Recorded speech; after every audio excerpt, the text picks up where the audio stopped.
বিয়ে এমন একটা জিনিস যা ঘরের মানুষগুলোকে পর আর পরের মানুষগুলোকে আপন করে নিয়ে চলতে হয়। এমন কাউকে বাছাই করো যে আপনার দুর্বলতাগুলোকে জানার পরেও আপনাকে মেনে নেবে, আপনার দোষ ত্রুটিগুলো অন্যদের কাছ থেকে লুকিয়ে রাখবে। হ্যালো ভিউয়ার্স, আসসালামু আলাইকুম। কেমন আছেন আপনারা সবাই? তো আমাদের আদরের ননদের বিয়ে আজকে।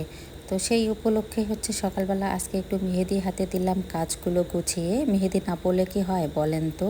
শেষ ননদের বিয়ে, এরপরে শুধু ভাগিনা আর ভাগিনীদের পা। তো আজকে অনেক দিন পরে একটু শাড়ি পরে নিলাম, যেহেতু দাওয়াত খেতে যাব ননদের বিয়েতে। তো আমার ননদের বিয়ে কিন্তু শহরেই হচ্ছে, যদিও উনি গ্রামেই ছিল, আমাদের গ্রামের বাড়িতে আর অনুষ্ঠানটা করলো না, শহরেই করলো, একটু ঘরোয়া পরিবেশে, বেশি ঘটা করে করা হইল না। হঠাৎ করেই যেহেতু সবকিছু ঠিকঠাক হয়ে গেল, তাই বেশি মানুষকে আর বলা হয়নি, শুধুমাত্র আমার শ্বশুর বাড়ির লোকজনদেরকে নিয়ে আয়োজনটা করা হয়েছে।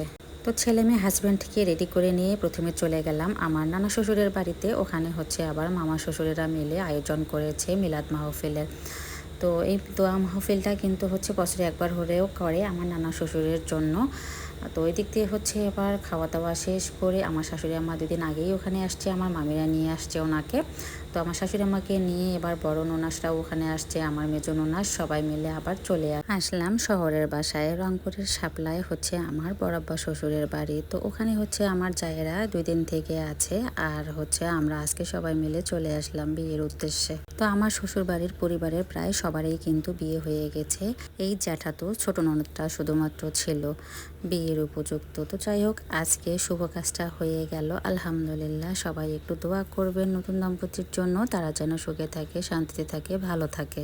তো যেহেতু হঠাৎ করে আয়োজনটা করা হয়েছে অল্প সময়ের জন্য, তাই বেশি কিছু আর ডেকোরেশন করা হয়নি, ঘরোয়াভাবেই সব কিছু অ্যারেঞ্জ করা হয়েছে। তো আমার ছোট দেবর, বড় যা, ছোট যা আর মেজো যা সবাই মিলে মাশাল্লাহ অনুষ্ঠানটিতে অনেক অনেক হেল্প করেছে, অনেক পরিশ্রম করেছে।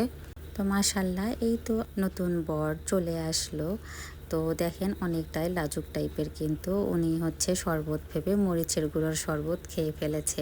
তো ওনাকে ভাবে বলতেছিল এই শরবত কিন্তু ফেলানো যাবে না, খেতে হবে। সত্যি সত্যিই উনি গিলে খেয়ে নিয়েছে। এটাতেই বোঝা যায় আসলে উনি অনেক ভালো মনের মানুষ এবং অনেক সহজ সরল একটা মানুষ।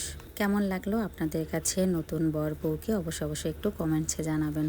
তো আলহামদুলিল্লাহ বিয়ে পড়ানো শেষ, এবার সবার খাওয়া দাওয়ার পালা। তো বরের জন্য এই তো প্লেট সাজিয়ে নিয়ে আসছে। তো যাই হোক, বউকে অনেক হাসি খুশি লাগছিল, আর বর তো শুরু থেকেই অনেক হাসি খুশি ছিল। এই যে দেখেন অনেক সুন্দর মানিয়েছে কিন্তু।